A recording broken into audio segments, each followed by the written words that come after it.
এই সিরিজের most valuable player হয়ে বাইক জিতেছেন শান্ত, এবং সেটা জিতে তিনি যতখানি খুশি তার চেয়েও বোধ হয় অনেক বেশি খুশি তার টিমমেটরা তাকে বারবারই বলছিলেন যে বাইকটা শান্ত পাবে, এবং শান্ত পেয়ে শান্তর এই সেলিব্রেশন টিমমেটদের সাথে নিয়ে। এবং শান্ত কেন এই বাইকটা পেলেন সে ব্যাপারে যদি একটু আসি, এই সিরিজে 4টা ইনিংসেই শান্ত গুরুত্বপূর্ণ ভূমিকা রেখেছেন। পুরো সিরিজে তিনি 233 রান করেছেন, বাংলাদেশের most valuable player of the series হয়েছেন। সো অ্যাজ এ ক্যাপ্টেন তিনি যে লিড দিয়েছেন on the field, of the field, সেগুলোকে যদি একপাশে সরিয়ে রাখি, ব্যাট হাতেও শান্তর কন্ট্রিবিউশনটা অনেক বেটার এবং অনেক উপরে ছিল। এবার যদি তার ক্যাপ্টেন্সির প্রসঙ্গে আসি, বাংলাদেশের ইতিহাসের সেরা টেস্ট ক্যাপ্টেন এই মুহূর্তে আপনি শান্তকে বলতেই পারেন। 8টা টেস্ট ম্যাচ তিনি জিতেছেন, যেটা আসলে আর কোনো ক্যাপ্টেন বাংলাদেশকে টেস্ট ক্রিকেটে জিততে পারেনি 8টা match as a captain. European প্রযুক্তিতে তৈরি এলিগেন্ট ডিজাইন ও অত্যাধুনিক ফিচার সমৃদ্ধ ওয়ালটন লিফট নিশ্চিত করে সর্বোচ্চ নিরাপত্তা। সো শান্ত সেই রেকর্ডটা অ্যাচিভ করেছেন বাংলাদেশের হয়ে অ্যাজ এ ক্যাপ্টেন। সবচেয়ে বেশি টেস্ট ম্যাচ জয়ের রেকর্ডটা এখন তার, ছাড়িয়ে গেছেন মুশফিকুর রহিমকে, যিনি 7টা টেস্ট ম্যাচ জিতিয়েছিলেন অ্যাজ এ ক্যাপ্টেন।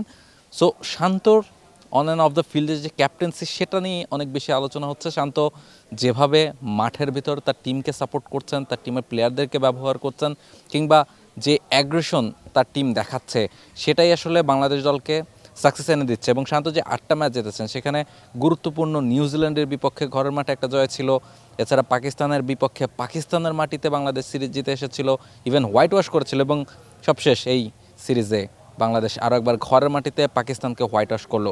সেই যে অ্যাগ্রেশনটা বাংলাদেশ পুরো থ্রু আউট দ্য ইয়ার্স দেখাতে পারছে, গত 1.5-2 বছরে বাংলাদেশ যে টেস্ট ক্রিকেটে এই অ্যাগ্রেশনটা অ্যাচিভ করতে পেরেছে, যার পেছনে নাজমুল হোসেন শান্তর একটা বড় ভূমিকা ছিল। তিনি তার প্লেয়ারদেরকে ব্যাক করেছেন, তার প্লেয়ারদেরকে সাহস জুগিয়েছেন, এবং তার প্লেয়াররাও তার হয়ে পারফরমেন্সটা করেছেন। তার হাতে এখন বেশ কিছু পারফর্মার রয়েছেন, পেস বোলিং বলেন, স্পিনে বলেন, ব্যাটারদের বলেন, সবাই পারফর্ম করছে, এবং তিনি সামনে থেকে লিড করছেন, যেটার প্রমাণ তার এই বাইক জেতা 233টা রান তিনি করেছেন। সেঞ্চুরি করেছিলেন মিরপুরে প্রথম ইনিংসেই। সো তিনি জানেন কি করে একটা টিমকে লিড করতে হয়, একটা টিমকে কী করে গুছিয়ে আনতে হয়, সেটা তিনি কিন্তু প্রমাণ করছেন। সো নাজমুল হোসেন শান্ত টেস্ট ক্রিকেটটাকে একটা গোছানো অবস্থায় বাংলাদেশকে নিয়ে যাচ্ছেন, এবং বাংলাদেশ দলটাকে একটা অনন্য উচ্চতায় এই মুহূর্তে তিনি নিয়ে যাচ্ছেন। এবং বাংলাদেশ দল নিশ্চয়ই চাইবে, কি ইভেন শান্ত নিশ্চয়ই চাইবেন, যে এই ধারাটা যেন তারা কন্টিনিউ করতে পারেন, এবং বাংলাদেশ ভবিষ্যতে আরও অনেক ম্যাচ জিতবে শান্তর নেতৃত্বে। শান্ত 8টা টেস্ট ম্যাচ জিতিয়েছেন অ্যাজ এ ক্যাপ্টেন বাংলাদেশকে। সেই সংখ্যাটা নিশ্চয়ই শান্ত ডাবল, ট্রিপল বা তারও বেশি বাড়াতে চাইবেন। সিলেট থেকে রাহুল রায়, T Sports. For more updates, subscribe to our YouTube channel and click on the bell icon. Follow us on Facebook and Instagram. Download T-Sports app to enjoy exciting games and highlights. Visit tsports.com.